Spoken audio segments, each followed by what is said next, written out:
Hey, good afternoon, everybody. This is Coach Bill with Weight Loss Made Easy. Hope everybody's having a great Saturday afternoon.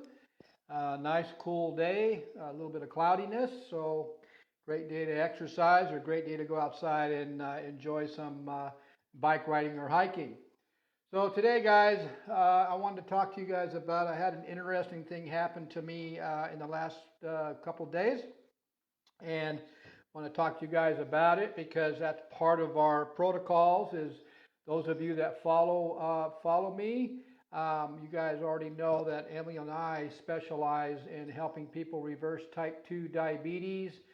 We also help people reverse a fatty liver, which was one of the root causes of why a lot of people gain body fat, especially those that are 40 plus. And also we specialize in helping people lose weight itself. And I'm also a molecular hydration specialist, which means that I educate people on changing the type of water they're drinking to a very healthy water and the reason for all that. And everything that I talk about, you guys that follow me know that I like to back up everything with science research, real science research, not blog posts.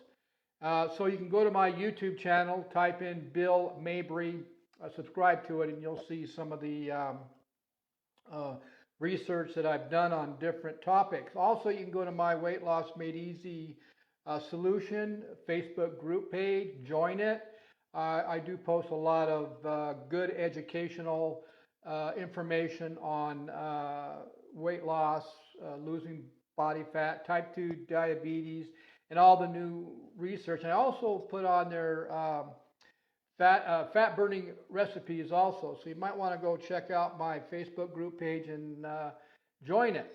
But anyway, the topic for today is very critical because most health professionals or most weight loss coaches and most people they don't really know if they're actually in fat burning when they're dieting down. They may think they are because, at first they're going to most likely lose some weight at first if you're going through some kind of a diet plan. But basically, when it gets into the first 2-3 weeks, a lot of people just jump on the scale thinking that's going to give them a good idea of their fat loss when scale weight does not actually show fat loss. It's how your clothes feel. And so at first on the scale, you're going to show some weight loss, but that's mostly water. And the water weight can change half hour to half hour, hour to hour, depending on the day and depending on how much water you've been drinking that day. And it really depends on the type of water you're actually drinking. Most of you out there are drinking toxic water that's contaminated, that's going to make you retain water. You're not really able to hydrate yourself because of the molecular structure of that contaminated water. And that's why, I teach people about hydrogen-rich water and how more superior it is for hydrating you and flushing out toxins with every glass that you drink. But anyway, so the topic today is basically how do you know if you're actually burning body fat being on that diet if you're not monitoring it. And most of you out there aren't, so you basically don't know. And what Emily and I do is we do a lot of our own research, not just on ourselves, but with our clients. And so we have a protocol that we follow so that we can monitor our clients and ourselves on if we're actually burning fat. Now, those of you that follow me, you guys know that we have a protocol. We teach our clients the science behind primal eating or a ketogenic diet. We also teach our clients why we combine it with intermittent fasting and prolonged fasting, and why we also combine it with the healthiest water on the planet, which is hydrogen-rich water. Now, all three of these protocols, by combining them, science is showing that it has an effect on helping to reverse type 2 diabetes or helping to reverse fatty liver, and it helps to, and the water itself helps to lose weight, and the science behind that. But the problem is most health professionals and most weight loss coaches just they don't teach this, and they don't educate their clients on it. So that's the big part of it. But food plays a big factor in losing weight. We all know that. That's why you go on a diet, right? Well, what they don't know is how certain foods, affect the glucose or sugar levels in your blood. Now, those of you that follow me know that our two protocols that we do to monitor fat burning, to make sure you're in fat burning, or to make sure you're lowering your blood sugar if you're a type 2 diabetic, is by monitoring your glucose levels with a blood test, and also monitoring your ketone levels with the ketone meter. Because I've told you in the past, who follow me, you guys know I've said this many, many, many times, it's all about burning or getting rid of the sugar levels in the blood, so that your body has the ability to switch over to your stored body fat to burn as fuel. That's the key factor. Now the problem is that most of you are on a high carb diet, which is causing your glucose level or your sugar levels to be too high. And they're so high because you're eating multiple meals, you're continually eating 2 to 3 or 4 meals a day. Your blood sugar doesn't have a chance to drop down to be low enough for the body to switch over to your own body fat. And you've heard me, I've done many videos about this, is that in order to get to your stored body fat and start burning it, you first have to lower the glucose level in your blood. And so how do you know you've done that? Well, you don't. You can't guess. So you have to actually do a glucose blood test like diabetics do, the same thing, to monitor it. Now, each individual person's levels will be different. We're all not the same. So Emily and I are different. Our clients, we have to find the consistency in where they need to be at as far as their level and their glucose, and how much ketones are in their blood. Because if your glucose is below 90 and your ketones are up in the 1.5s or 2.0s or 2.0, you're in fat burning, basically. But now but you have to understand that you don't want to actually continually monitor your ketone levels, because that's changing too as to how long you've been doing the primal or the fat burning meals, or keto or primal meals, or intermittent fasting. When you've been doing it for a long time and your liver is producing a bunch of ketone levels, eventually your ketone levels are going to start to drop, even though your glucose is still below 90. So you don't, that's the range for me, guys. I'll just give you an example. The range for me and Emily right now are pretty consistent, and we're pretty close. And when I know that my glucose levels are around 84 to 80 or 78, then I'm pretty much, I'm in fat burning. I already know that because of my ketones in the past were pretty high. But because we've been doing the primal eating and the intermittent fasting, we are for a long time, for a few years now, we are very fat adapted, which means that my body is utilizing more of my own stored body fat as fuel. It actually loves it because it's known by science as rocket fuel. It loves to operate on fuel. It does not like to operate on high carb meals or sugar. I don't feel good. I don't have the energy. I don't have the recovery after I lift weights. I don't have all this. This is my midday, about my midday coffee. Now, this isn't fat coffee. This is regular coffee because I'm still in my fasting, and I'm going to explain to you what happened to me.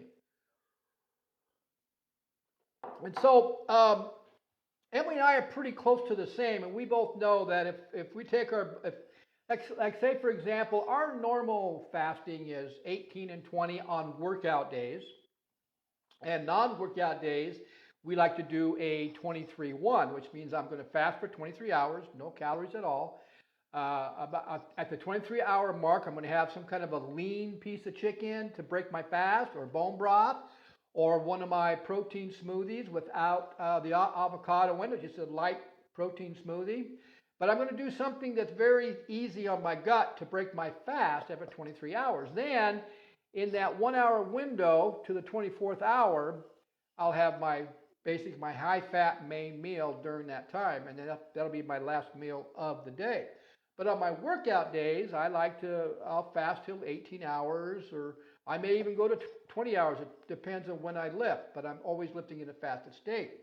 And that works for us. That protocol works very, very well for us to keep our body fat down and to keep adding lean muscle. But what happened here, and food, you guys have, I've told you many times, food dictates your glucose levels. The type of foods you eat, there are some foods that are high starchy foods that elevates your glucose level or it causes your insulin to spike. And it spikes high. And some of you who are maybe monitoring their glucose level are kind of wondering, well, I fasted for 16 hours or 18 hours, and I checked my glucose level, and it's in the high 90s or low 100s. Now, what's up with that? Well, it's because it depends on what you had the day before, okay? And so I have to look at a client who has this question and what happens to them. Okay, what did they have the day before?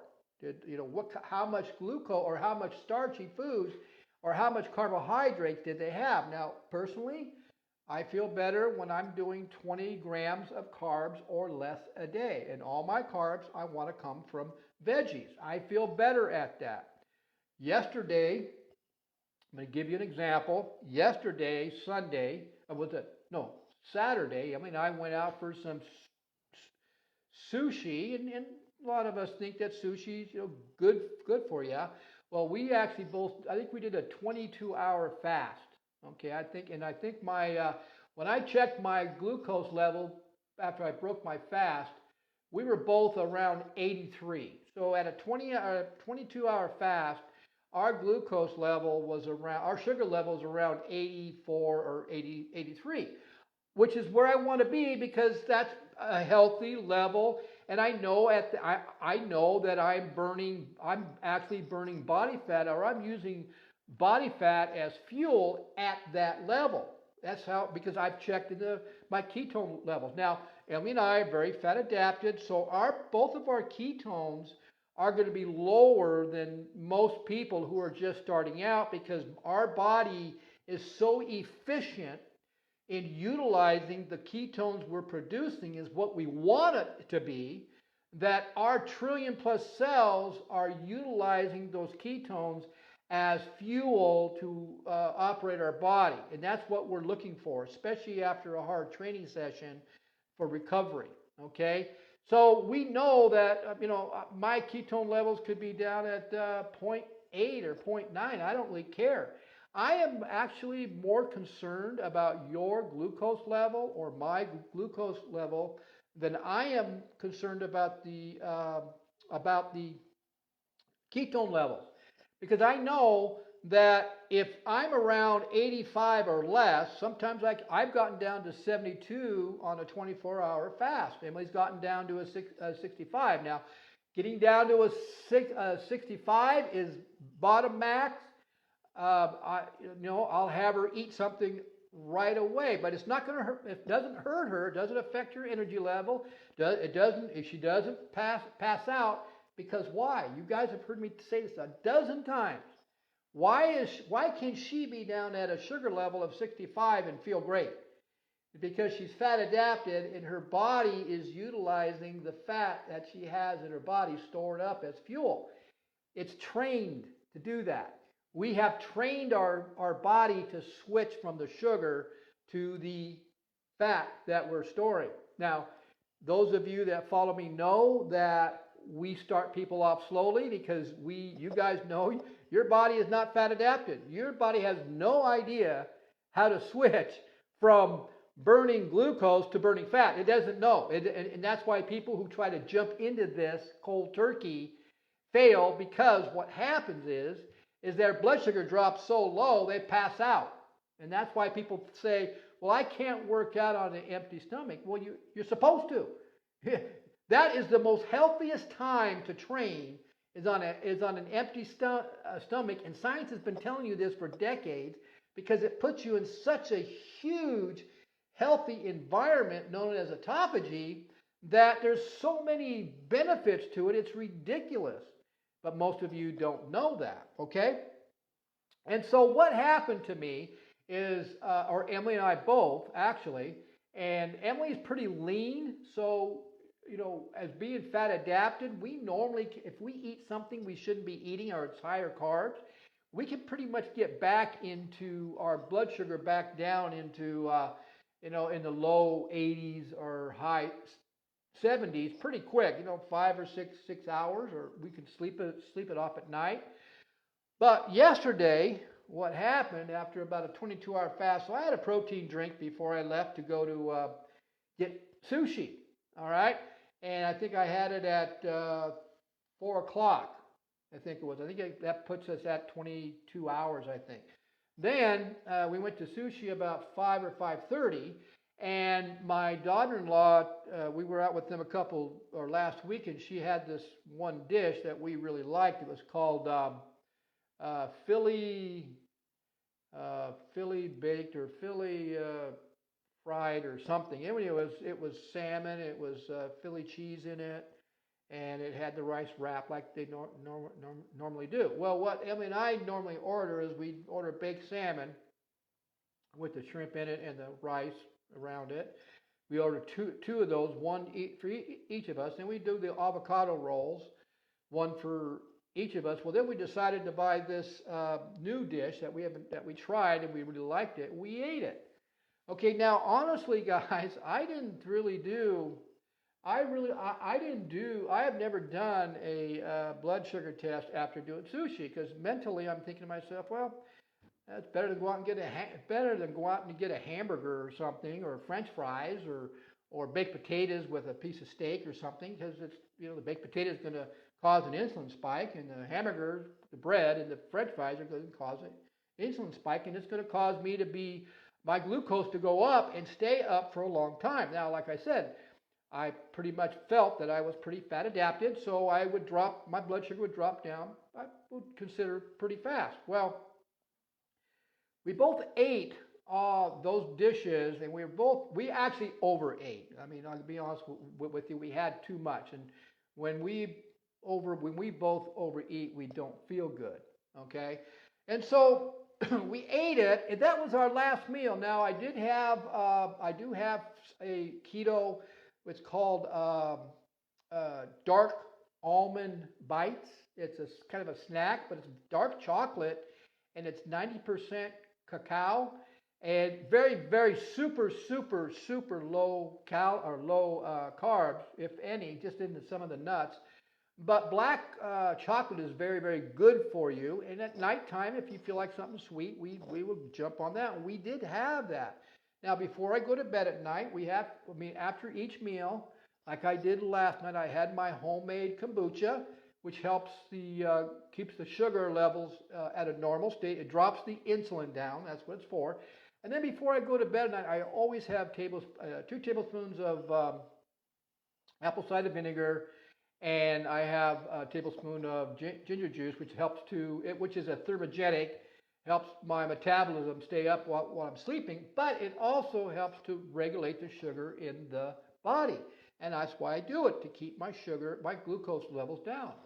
Well, I decided this morning before I left for the gym, because we work out in a fasted state, and I like to work out about a 16-hour. If I do a fasting, at the 16-hour mark is when I like to lift weights. But I thought I'd do my blood sugar test at 16 hours. And honestly, when I did it, I was a bit surprised because I thought I was more fat adapted than that. I thought it would have dropped. If it was high, I thought it would drop um, a lot lower than it was. Matter of fact, I was so shocked that I couldn't believe it. My blood sugar at the 16-hour fasting mark was at 109. I've only tested one time at over 100 in probably a year or two.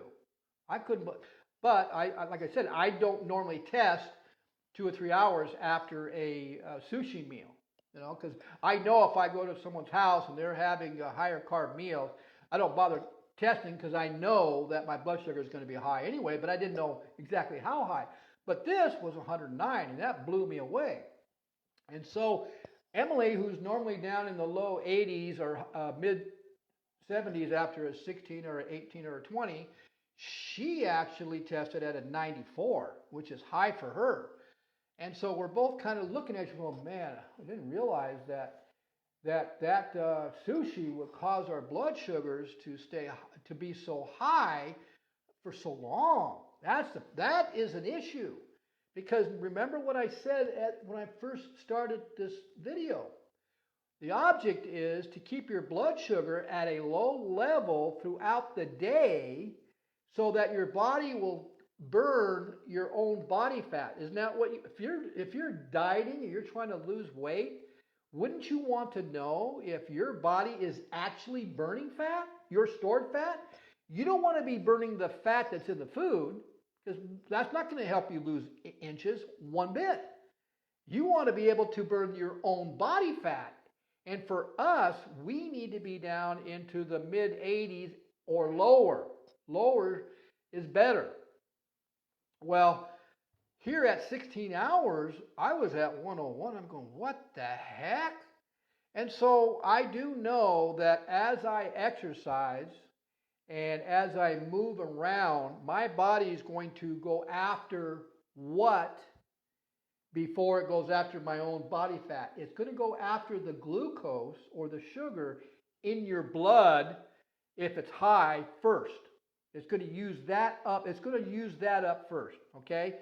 That's how the body works, okay? That's why most of the people out there who do not know what their blood sugar is, they plateau, or they stop losing weight and they start gaining weight, or they're eating too much carbs and they just don't know where their blood sugars are. They're having issues. Okay, so I know this, but I didn't know it was going to affect me for this long. So I decided. So Emily and I, we worked out at a later time, hoping that our body is going to be depleting the glucose in our blood faster.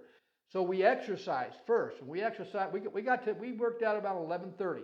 Okay, hoping that our blood sugar is going to be less. Now, what I told her on the way home is, I'm going to go ahead and test. Now, normally on a workout day, I like to have a high-fat meal at my 18-hour mark or my 20-hour mark. And so obviously I'm not going to have a high-fat meal today at my 18-hour mark because my glucose is way too high. Because think about that.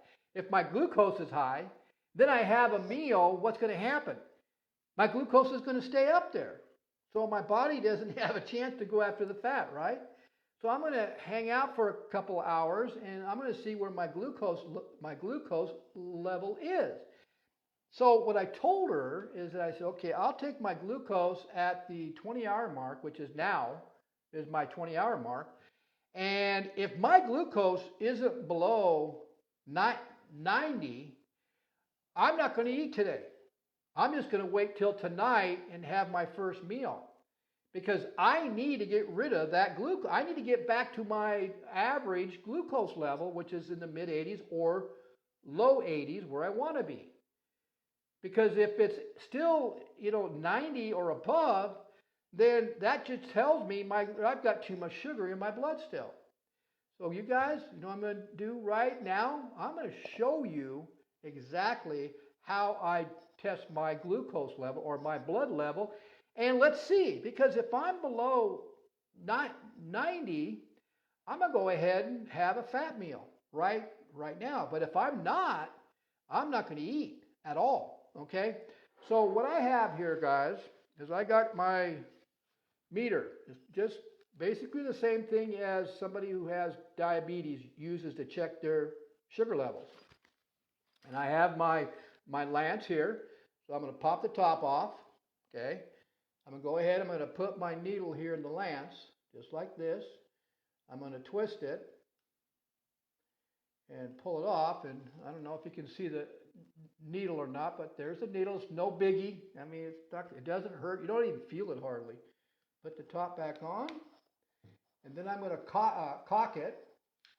Okay, now it's ready to rock and roll. All right. Now I'm going to pull my meter out. There's my meter there. And I'm going to put, and this is the strip. So here's the strip. So I'm going to I'm going to open the strip before I pierce my finger. I'm not going to touch the end of I'm not going to touch the end of this, because this is what goes in the meter. I'll pull it out. And right here, I don't know if you can see it. No, you can't. Maybe you can if I, oops. Let's see here. I don't want to contaminate it. But you see that white part right there? Okay, that's where the blood goes on. So I'm going to go ahead and set it here so it's not touching anything. And I'm going to go ahead and pick my finger here. So I'll take my little finger. Oh, let's do this one. I'm going to take this finger here, and I'm going to go ahead and hit it like so. Okay, and I'm going to I have to kind of push it to get the blood going here. So trying to get some blood out here. I'm going to do this until I can get enough, because I want to make sure I have enough blood here to be able to test it. Okay, I'm close. I can see the little bit of blood I have here. I'll get a little bit more. I like to get a little bit more, but I don't want to do it twice. I want to make sure I got enough here. Okay, come on out. Come on. All right. So I think I got enough, I hope. I'm going to go ahead and turn my meter on, like so. Now remember, what I'm trying to do here, I'm trying to see if I get to eat at my 20-hour mark, okay? I'm putting this in here. I'm waiting for the little dot to come up. Okay, here we go. Now let's see if I got enough blood here. Yep, I sure do. Let's see what my blood sugar comes out to.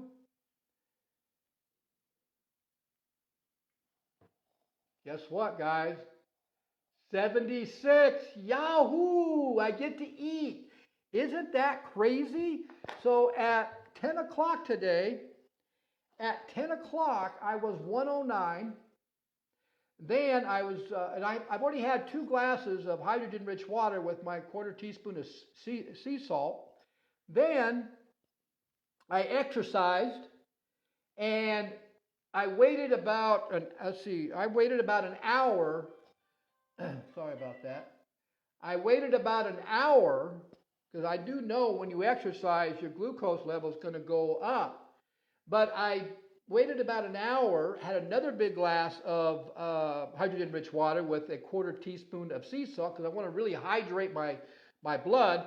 The more hydrated my blood is, the quicker I'm going to use up that glucose that I had stored up. So now I'm looking at 76, which is phenomenal for me as far as being in fat adaptation.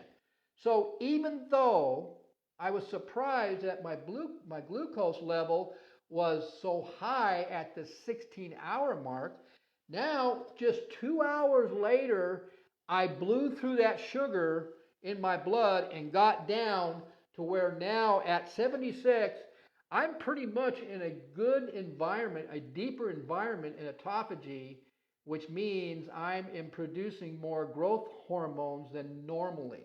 And that's where I want to be, okay? So that's why, guys, so I get to eat. I get to have food now.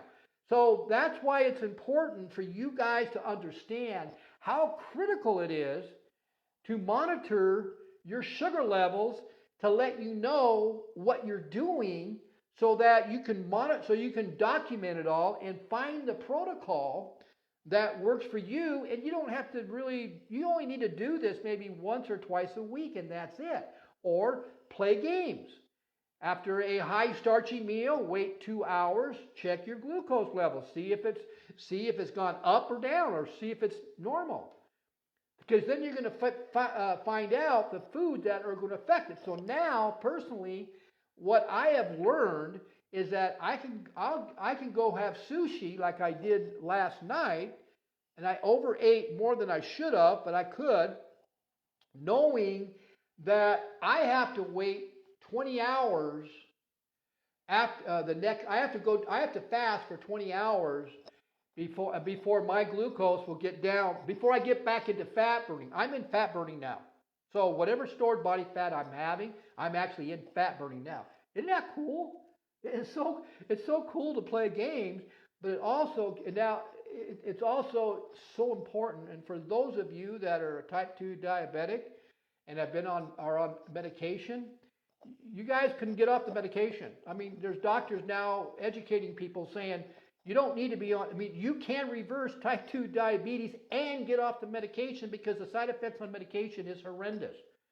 But if you follow the right protocols, like some of my clients have done in the past, and now are actually no longer are type 2 diabetics, or those of you that may have been told you got a fatty liver and you're overweight and you can't lose the weight, you got to reverse the fatty liver. This is how you do it. You have to monitor your blood. Now, like I said, it's important to know your ketone levels, and at the first year, you need to monitor that. But after that, it's not about the ketones anymore because your body most likely is going to be adapted to them. And so your levels are going to start to drop, which is good. That's what you want. You want the utilization of the ketones going to the cell. You don't want to have them in the blood all the time, and then the blood will actually dispose of them out certain ways. No, you want to go to your cells where they actually do the job. Okay? So I hope you guys saw some value in this.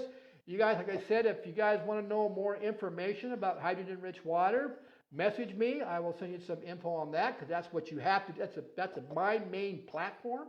But those of you that want to know more about how to reverse type 2 diabetes or how to reverse a fatty liver, message me and I'll give you information, and I can also point you to our program that we offer.